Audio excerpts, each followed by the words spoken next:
They will sit in comfortable silence, listening to the music weave its magic.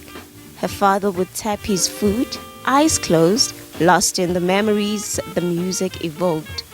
And Camilla, with her youthful enthusiasm, would hum along, her fingers tapping out rhythms of the smooth jazz playing in the background.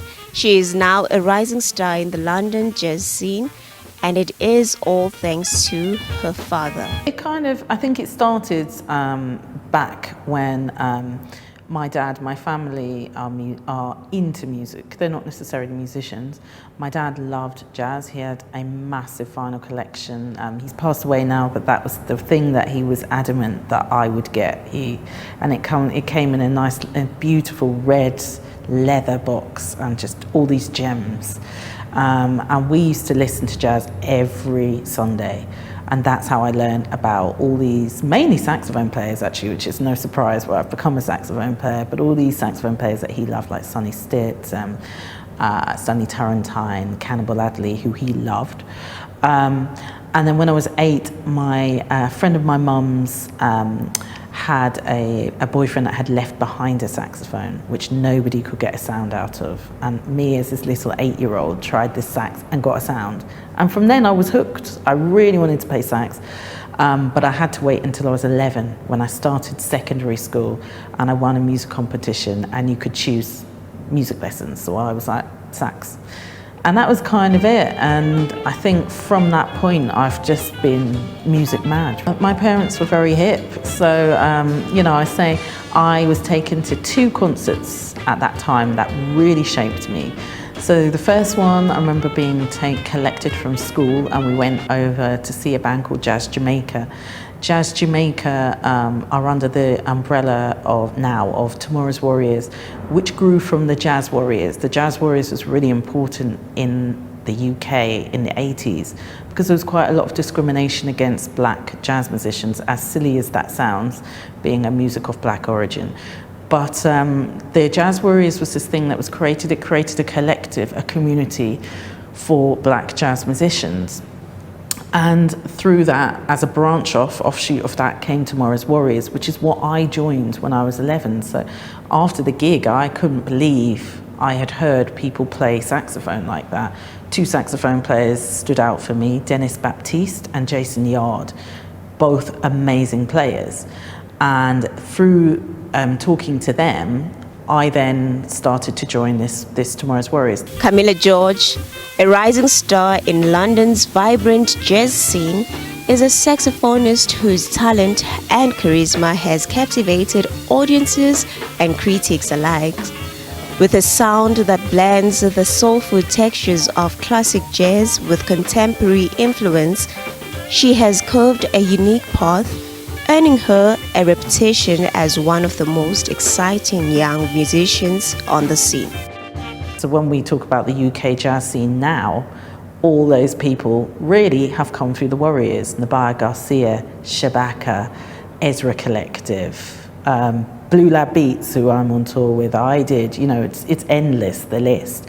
And it's not for nothing, I think. It was a really important one. The second gig I went to see that shaped me and was really important for me as an 11-year-old trying to understand what this music was. I went to see Sonny Rollins with my dad, and I remember him just playing A Nightingale Sang in Berkeley Square, just solo sax, and he was quite old at that time. I was just thinking, this is just great. And that was it really for me. I didn't go to music college first off because my parents were very Nigerian in the fact that they didn't think, my dad in particular, he was not so up for me being a musician, given that his dad was a musician and, let's say, a stereotype of what people might think of as a jazz musician. He was like, I don't want you to do that. So I actually did a history degree, first of all, which I put 0 effort into, but was practicing saxophone the whole time. And then I went to a music conservatoire and did it. But even after coming out of there, it's like I was playing a bit, but I wasn't writing music. And it was only in 2013 I did a concert with Courtney Pine, who's quite a famous on the UK scene, very big. He was very big in the 80s. jazz musician. He was also in the Jazz Warriors, which was the precursor to Tomorrow's Warriors. So he was an important black jazz musician.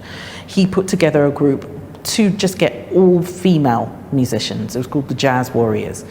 And everyone was bringing a piece of music, but I didn't have anything because I hadn't written any music, and so I just put a standard. And he told me off.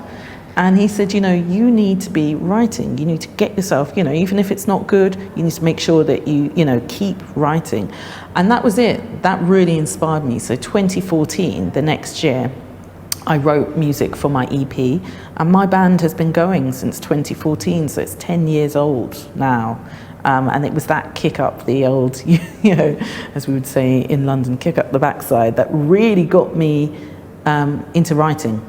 Her style is characterized by a rich, expressive tone and a fearless improv spirit. Her playing is both technically brilliant and deeply emotive, showcasing a profound understanding of the tradition while pushing its boundaries. Her composition often weave together elements of jazz, soul, and Afrobeat, creating sound that is both familiar and fresh. It takes a while. It took me a while to grow into my confidence and grow into the musician that I wanted to be. And it's obviously a learning process, and it's a continual thing, and I have a long way to go, but I think it took time. Because my first album was pre this new UK jazz scene. It was just before.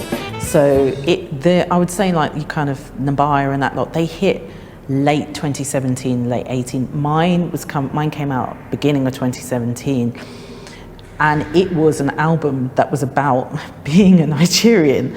And as silly as that would sound, it wasn't what the UK audience were interested in. You know, they couldn't pronounce it. It's called Isang. And they were just like, well, I sang, I song, and I was just like, no. And so it just took a lot of, you know, it wasn't, I think it was probably a bit before its time, but I kind of like that, but it didn't come out when the audience were quite ready for you to be writing about stuff like, you know, Mami Wata, and people just like, oh, what's that? You know, it's like, that was a thing. And it was, so I think for me it was important that if I'm going to be a writer, that this is something that I want to write about, and I've continued to write about that because it interests me. I really like hip hop, and I was lucky. I did a tour with a great hip hop drummer, Daru Jones, who works with Common, and it's like, you know, he's from Nashville, and so he was a big influence on me whilst I was writing this latest album, and that's why there's a hip hop thing. I think my music's like a mishmash of different styles, which reflects, I think, being a Londoner. I think even in the building that I live, my next door neighbours are from Kurdistan, and then I've got Pakistani neighbours downstairs. You know, it's like there's so many different influences, and that's what makes London great. And I think that's really how I've approached writing, and that's probably what's influenced me as a person. I'm not just one thing. I'm not just Nigerian because I don't live in Nigeria. And my dad is Grenadian, so it's like it's a mishmash of all these things, I think. I was just very interested in our first of all, I got hooked on the creation myths, which are interesting about how the Ibibio people were created and our gods.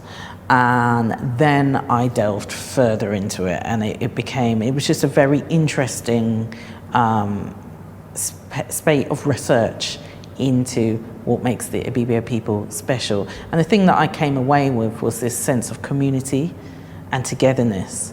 And because I was writing it during the pandemic, it was a thing that really struck me, because it was a thing that everybody was kind of missing, living isolated. But I was learning about my people who were just had that community aspect, which I found really interesting. Beyond her musical achievement, Camilla George is a passionate advocate for diversity and inclusion in the arts. She uses her platform to highlight the contribution of underrepresented musicians and to inspire young people from all backgrounds to pursue their musical dreams. I also teach at a school, and I want those kids, those young black kids, to be getting the opportunities that perhaps some of the other kids who are not black are getting, and being able to get a slight advantage over.